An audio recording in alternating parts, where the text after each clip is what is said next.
He never expected to fall in love so deeply. Claire Bennett stood outside the tall iron gates, her heart racing with nervous energy. The Thornton mansion rose before her like a castle from a fairy tale. All white stone and gleaming windows that caught the morning sunlight. She clutched her nursing bag tighter, reminding herself why she was here. Her daughter Lily needed new school supplies, and the bills were piling up faster than her paycheck could cover them. This private nursing job was her answer to prayer. The gate swung open automatically, and Claire walked up the long driveway, her practical shoes making soft sounds on the perfect pavement. Gardens stretched out on both sides, filled with flowers she had only seen in magazines. Everything about this place whispered of money and power, things that felt foreign to a girl who had grown up sharing a bedroom with 3 sisters. A kind-faced housekeeper named Betty opened the front door before Claire could knock. The woman smiled warmly, immediately putting Claire at ease. Betty explained that Mrs. Rose Thornton was recovering from a stroke and needed someone patient and caring. The previous nurses had been too clinical, too distant. Rose wanted someone who would treat her like a person, not just a patient. Meeting Rose Thornton was nothing like Claire expected. Despite being confined to her bed, the elderly woman radiated strength and spirit. Her silver hair was styled perfectly, and her blue eyes sparkled with intelligence and humor. She watched Claire carefully as the younger woman entered. The sunny bedroom filled with family photographs and fresh flowers. Claire introduced herself simply, without pretense. She spoke to Rose like she would speak to her own grandmother, with respect but also genuine warmth. They talked about ordinary things at first. The weather, the garden outside the window, the book on Rose's nightstand. But soon, Rose was sharing stories about her late husband, her children, and the grandson who worried about her constantly. Nathan Thornton was brilliant and successful, Rose explained with obvious pride. He had built a technology company from nothing, turning it into an empire that employed thousands. But success had cost him dearly. He worked endless hours, never took vacations, and had forgotten how to simply enjoy life. Rose worried that her grandson was becoming hard, that he was building walls around his heart to protect himself from getting hurt. An unexpected encounter. Claire was checking Rose's blood pressure when she heard footsteps in the hallway. The door opened and a man walked in carrying a bouquet of white roses. He was tall and striking, with dark hair and eyes the color of storm clouds. He wore an expensive suit that fit him perfectly, but there were tired lines around his eyes that spoke of sleepless nights and heavy burdens. This was Nathan Thornton. Claire recognized him from the photographs scattered around the room, though none of them captured the intensity of his presence.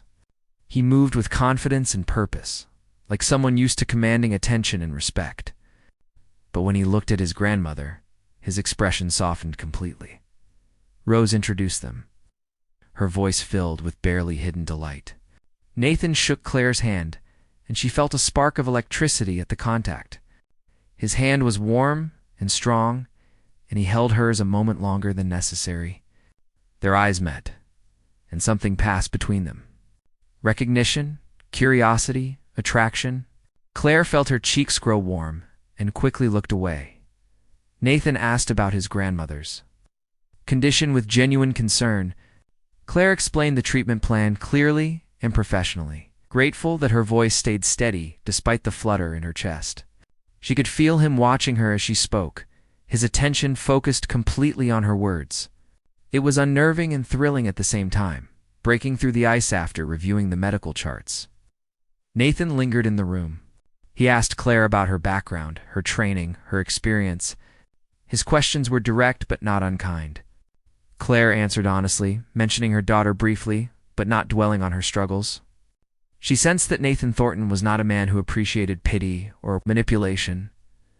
Rose watched their interaction with knowing eyes. She made small comments that gently pushed them together, asking Nathan to show Claire where the medical supplies were kept, suggesting he explain the house security system so Claire would feel safe working there alone. Nathan seemed bemused by his grandmother's obvious matchmaking, but he played along with good humor. As Nathan showed Claire through the mansion, they fell into easy conversation. He asked about her daughter, and his interest seemed genuine. Claire found herself talking about Lily's love of reading, her bright imagination, her dreams of becoming a veterinarian. Nathan listened carefully, asking thoughtful questions that showed he was truly paying attention. They discovered small connections. Both loved old movies. Both preferred coffee black. Both found peace in early morning hours when the world was still quiet. These tiny similarities felt significant, like threads beginning to weave together. A shift in the air before Nathan left for his office. He paused at the front door. He turned back to Claire, who was standing in the foyer feeling slightly overwhelmed by the grandeur surrounding her. His expression was serious, almost vulnerable. "Thank you for taking care of her," he said quietly. "She means everything to me." "I can tell," Claire replied. "The way you look at her, it reminds me of how I feel about my daughter. That fierce protectiveness." Nathan smiled then, a real smile that transformed his entire face. It made him look younger, less burdened. Claire felt her heart skip in response. This was dangerous territory, she knew. But standing there in the morning light, streaming through expensive windows, she could not deny the connection growing between them. As his car pulled away, Claire returned to Rose's room. The elderly woman was grinning like she had won the lottery. "That grandson of mine," Rose said cheerfully, "has not looked at anyone the way he looked at you in 3 years. Perhaps longer." Claire tried to protest, but Rose waved her hand dismissively. She had seen what she had seen, and nothing would convince her otherwise. Claire found herself smiling despite her better judgment. Maybe, just maybe, something beautiful was beginning. The following weeks brought a rhythm to Claire's life that felt both comfortable and thrilling. Each morning, she would arrive at the Thornton estate just as the sun painted the sky in shades of pink and gold. Betty always had fresh coffee waiting, and Rose would greet her with stories and laughter that made the work feel less like duty and more like visiting family.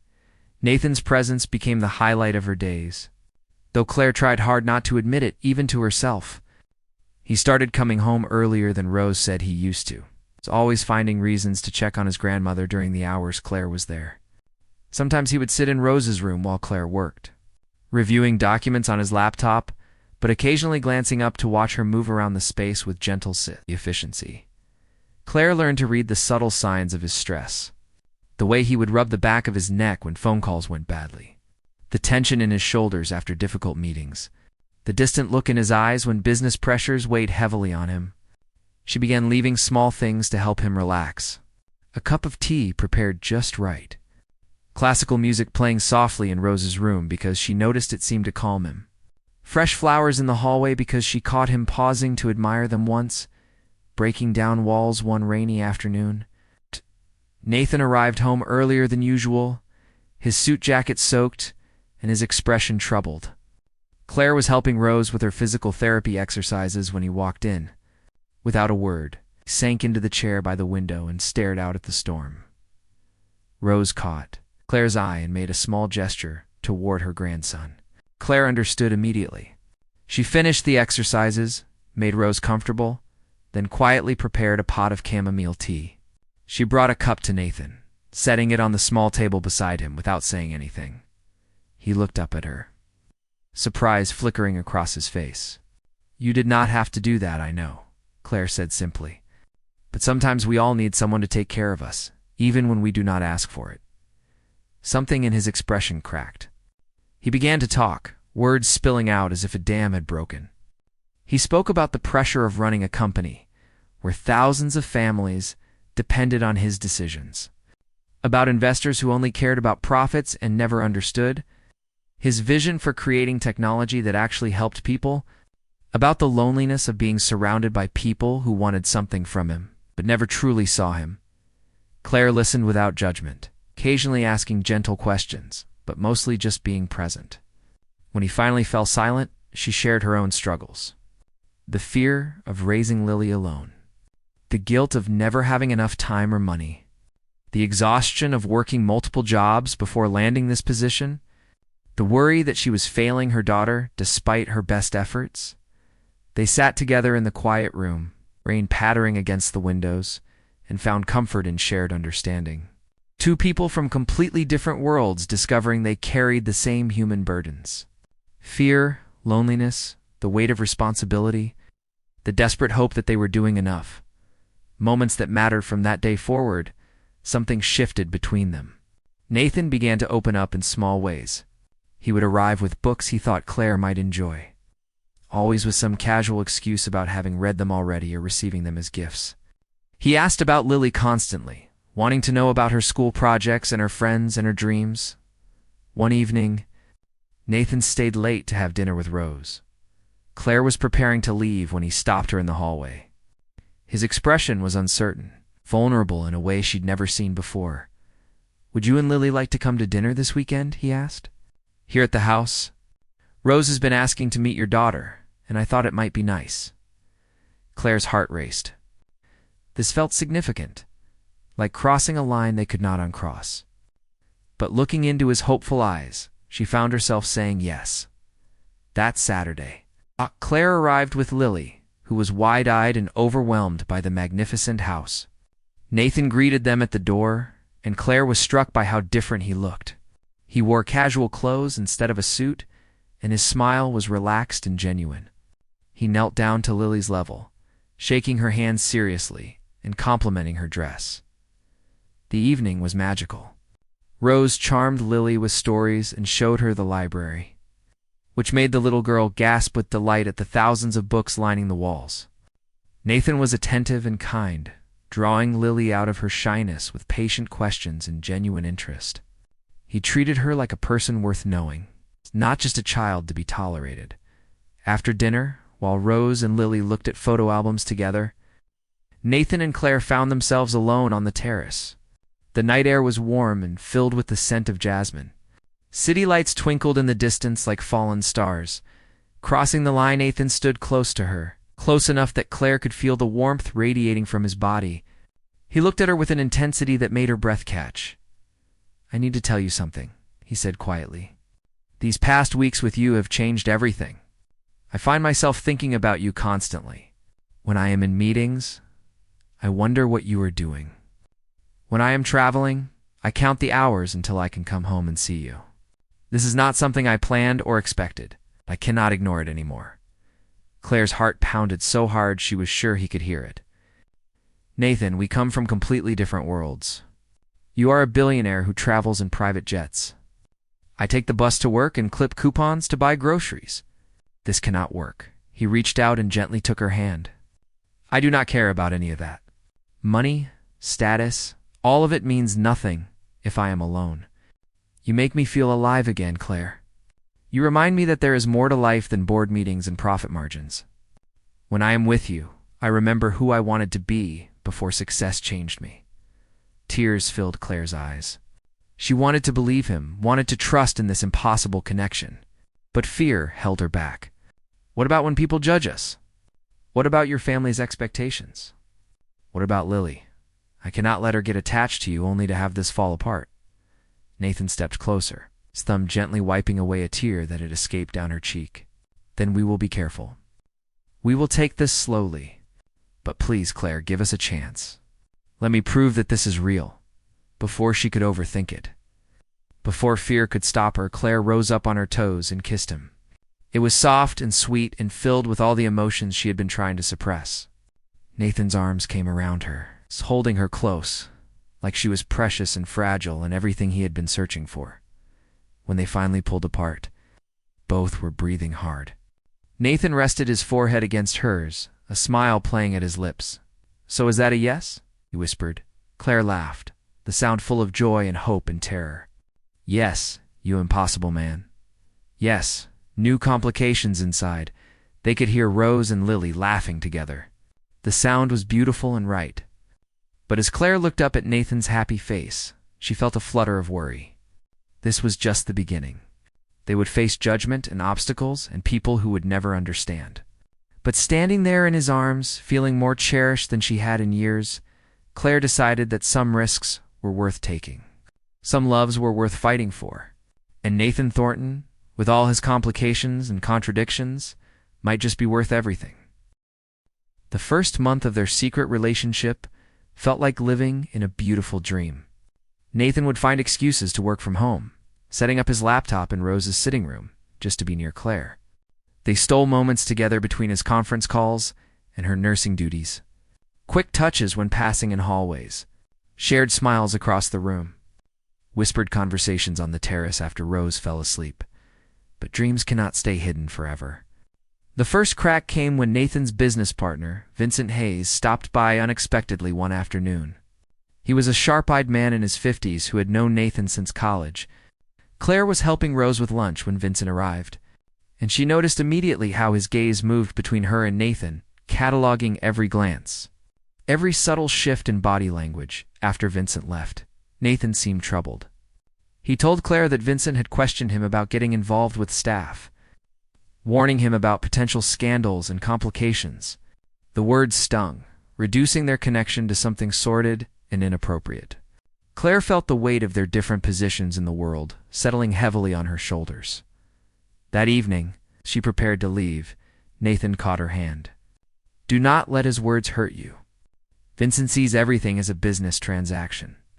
He has forgotten that some things matter more than reputation and profit. But Claire could not shake the unease. She thought about Lily, about the stability her daughter needed. She thought about the whispers that would follow them if their relationship became public. She thought about Nathan's world of charity galas and business dinners where she would never truly belong.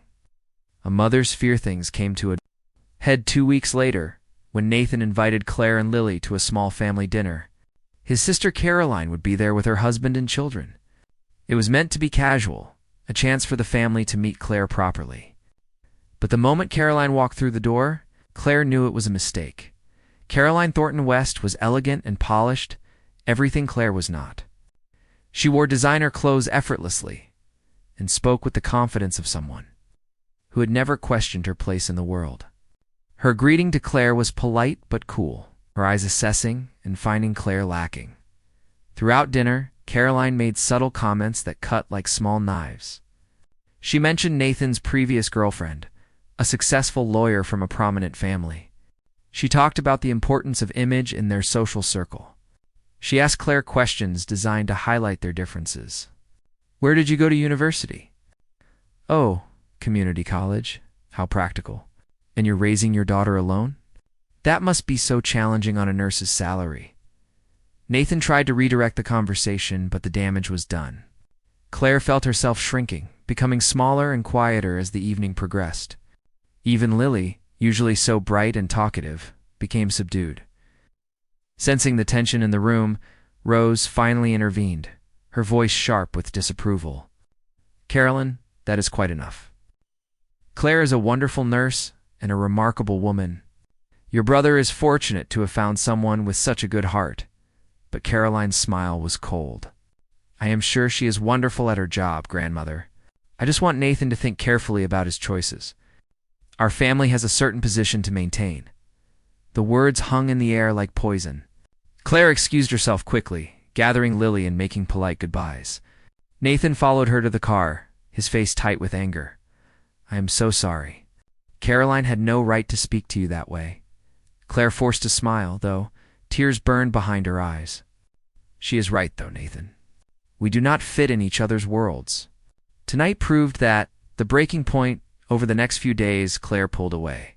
She remained professional and warm with Rose, but avoided being alone with Nathan.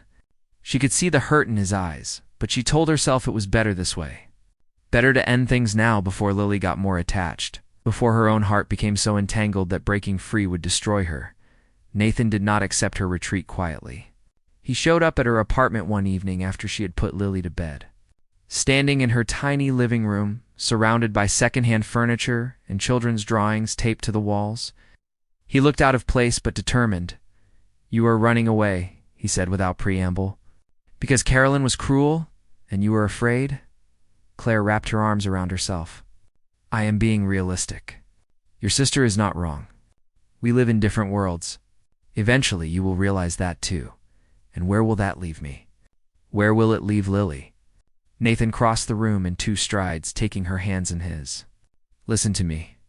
I have spent my entire adult life doing what was expected. Dating the right women, attending the right events, building the right image. And I was miserable, Claire.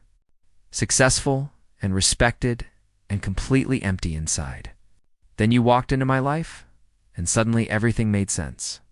You make me want to be better, to do more than just accumulate wealth and power. Tears streamed down Claire's face. But I cannot give you the life you are used to. I cannot host elegant dinner parties or wear designer gowns or fit into your social circle. I am just a nurse from a small apartment who clips coupons and shops at discount stores.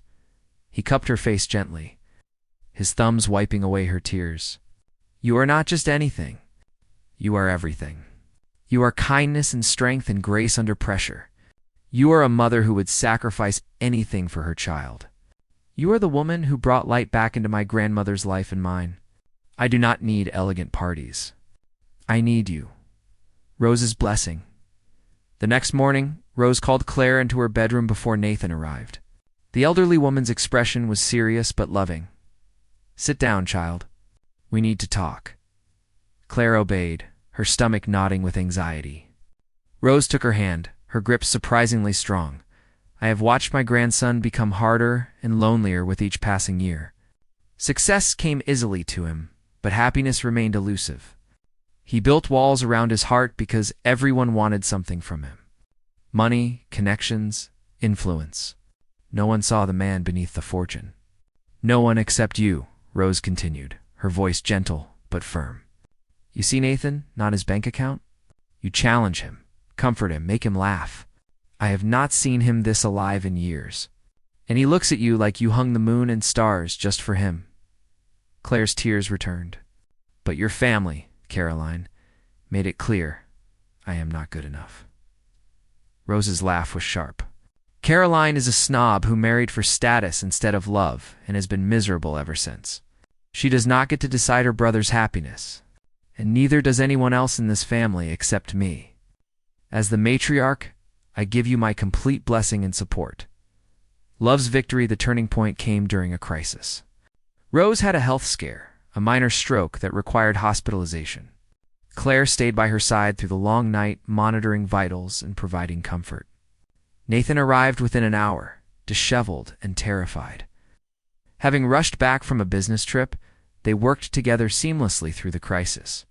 Claire's medical expertise and Nathan's fierce determination to save his grandmother combined into a powerful force. When the doctors finally said Rose was stable, Nathan collapsed into a chair, buried his face in his hands, and wept. Claire held him, letting him release the fear and stress and overwhelming relief. In that hospital room, with the woman they both loved sleeping peacefully nearby, all pretense fell away. They were simply two people who cared deeply, fit together despite logic or reason. Caroline arrived the next morning with flowers and apologies. Seeing Nathan and Claire together, witnessing how they supported each other through the crisis, something in her expression softened. I was wrong, she said quietly to Claire. I thought I was protecting my brother, but I was really just projecting my own failures onto him. You make him happy in a way I have never seen. That is all that truly matters. A new beginning, 6 months later. On a perfect spring day, Claire stood in Rose's garden wearing a simple white dress. Lily stood beside her holding flowers, her face glowing with excitement. Nathan waited at the end of the flower-lined path, looking at Claire like she was the answer to every question he had ever asked. The ceremony was small and intimate. Just family and close friends. Betty dabbed at her eyes with a handkerchief. Vincent gave a surprisingly heartfelt toast about love being the greatest investment. Caroline welcomed Claire officially into the family with genuine warmth, but the moment that mattered most came when Rose, covered and radiant, stood to speak. She looked at Nathan and Claire with eyes full of joy and pride. True love does not care about bank accounts or social status. It cares about connection and kindness, and finding someone who sees your soul. Today we celebrate two people brave enough to choose love over fear, connection over convention. May you always remember that the greatest wealth is a heart full of love. As Nathan kissed his bride, as Lily cheered and guests applauded, Claire felt a peace settle over her. The journey had been difficult, filled with obstacles and doubts. But standing there in Nathan's arms, surrounded by people who had learned to see beyond surfaces to what truly mattered, she knew that every challenge had been worth it. Love had found its way. And in finding each other, Nathan and Claire had discovered that the distance between two worlds disappears entirely when two hearts beat as one.